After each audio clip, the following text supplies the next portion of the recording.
I think we could have did a lot better communicating. What I would pass down to future teams is to put an emphasis on planning. Don't be scared to give your ideas.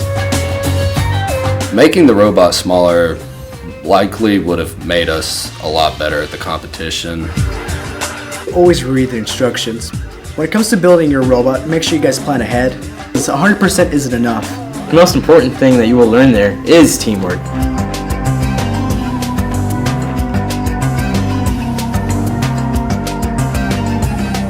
If you think that you have a good idea, explain it, and if there's a good reason to not use it, don't persist.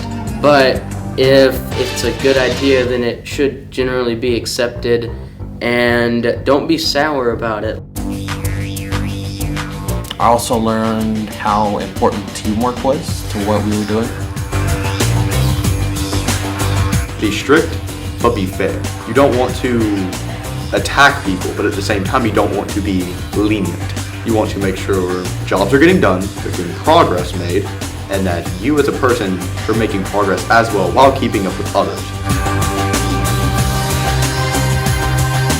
The more prepared you are, the better off you'll be. The most thing I learned about this robotics trip is that teamwork is key, and that you can't live without it, basically, in a robotics team. So teamwork is key, and I highly suggest that you guys work together as a team.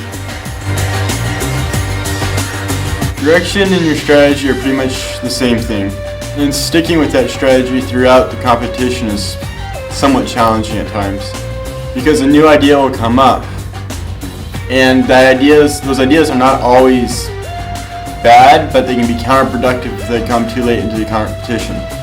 You can't go back to square one the night before. One thing that I took from this is to disagree agreeably, which means if you disagree on a topic, talk through it, work it out, decide exactly what you want to do on the robot and everything, but work together as a team to accomplish what you need to do. Just because you disagree with a topic, don't pout or anything, just put it aside, work at your hardest to help the team and contribute no matter what.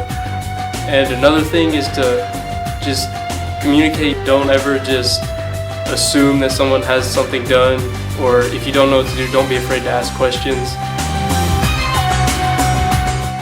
First and foremost, one of the most important parts is being able to communicate with the rest of your group. If you don't communicate with the rest of your group, it's going to hinder the project. Another thing is the ability to disagree with someone's idea in a respectful manner, even when it contradicts your own idea.